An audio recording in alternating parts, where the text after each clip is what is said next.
प्यारे मसीह विश्वासियों, जय यीशु की एवं प्रतिदिन के बाइबल पाठ एवं चिंतन में आपका स्वागत है।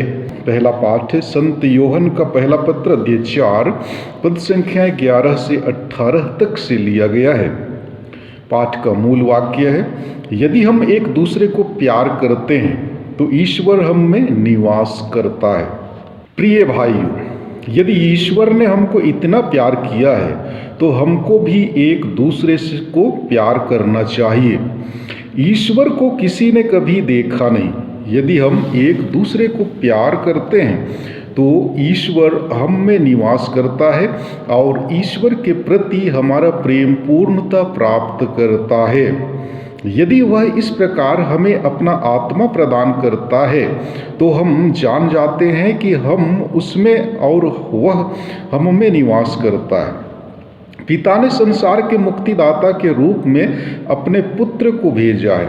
हमने यह देखा है और हम इसका साक्ष्य देते हैं। जो कोई यह स्वीकार करता है कि यीशु ईश्वर के पुत्र हैं, ईश्वर उसमें निवास करता है और वह ईश्वर में। इस प्रकार हम अपने प्रति ईश्वर का प्रेम जान गए और इसमें विश्वास करते हैं। ईश्वर प्रेम है और जो प्रेम में बना रहता है वह ईश्वर में है और ईश्वर उसमें निवास करता है। हमारा प्रेम पूर्णता प्राप्त कर चुका है यदि हम पूरे भरोसे के साथ न्याय के दिन की प्रतीक्षा करते हैं, क्योंकि हम इस संसार में मसीह के अनुरूप आचरण करते हैं। प्रेम में भय नहीं होता। पूर्ण प्रेम भय दूर करता है, क्योंकि भय में दंड की आशंका रहती है और जो डरता है उसका प्रेम पूर्णता तक नहीं पहुंचा है। प्रभु की वाणी। ईश्वर को धन्यवाद। और आज का सुसमाचार पाठ संत मार्कुस के अनुसार पवित्र सुसमाचार अध्याय 6 पद संख्याएं 45 से 52 तक से लिया गया है। वचन कहता है, जब 5000 पुरुष रोटी खाकर तृप्त हो गए तो यीशु तुरंत अपने शिष्यों को इसके लिए बाध्य किया कि वे नाव पर चढ़कर उनसे पहले उस पार बेतसैदा चले जाएं। इतने में वह स्वयं लोगों को विदा कर देंगे। यीशु लोगों को विदा कर पहाड़ी पर प्रार्थना करने लगे। संध्या हो गई थी। नाव समुद्र के बीच में थी और यीशु अकेले स्थल पर थे। यीशु ने देखा कि शिष्य बड़े परिश्रम से नाव खे रहे हैं, क्योंकि वायु प्रतिकूल थी। इसलिए वह लगभग रात के चौथे पहर समुद्र पर चलते हुए उनकी ओर आए और उनसे कतराकर आगे बढ़ना चाहते थे। शिष्यों ने उन्हें समुद्र पर चलते देखा। वे उन्हें प्रेत समझकर चिल्लाने लगे, क्योंकि सब के सब उन्हें देखकर घबरा गए। यीशु ने तुरंत उनसे कहा, धीरज धरो, मैं ही हूँ, डरो मत।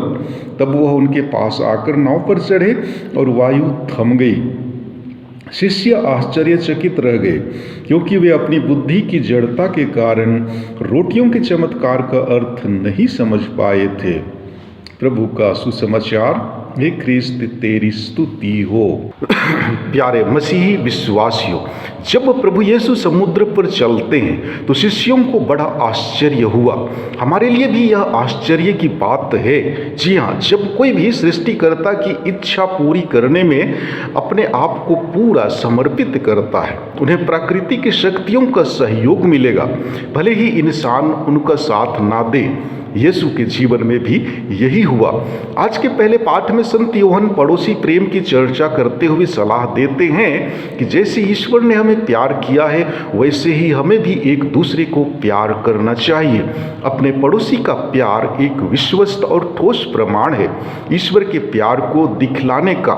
इससे हम ईश्वर को जानते हैं। एक दूसरे को प्यार कर हम ईश्वर का अनुसरण करते और धन्यत्व के परिवार के सदस्य बनते हैं।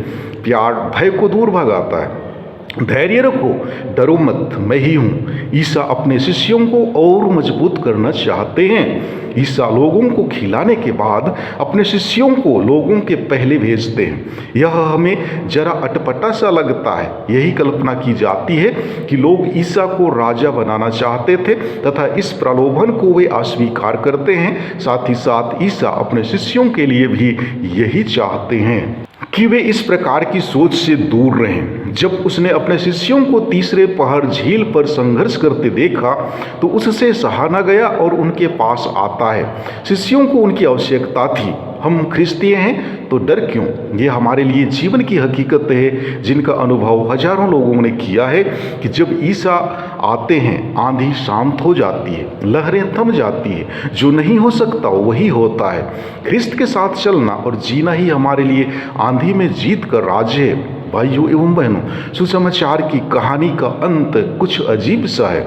शिष्य आश्चर्यचकित हो गए, इसलिए नहीं कि जिसे उन्होंने प्रेम समझा था वह यीशु निकला, या इसलिए नहीं कि यीशु के नाव में प्रवेश पाने पर आंधी थम गई थी, पर इसलिए कि उन्होंने रोटियों के चमत्कार का मर्म समझ नहीं पाया था।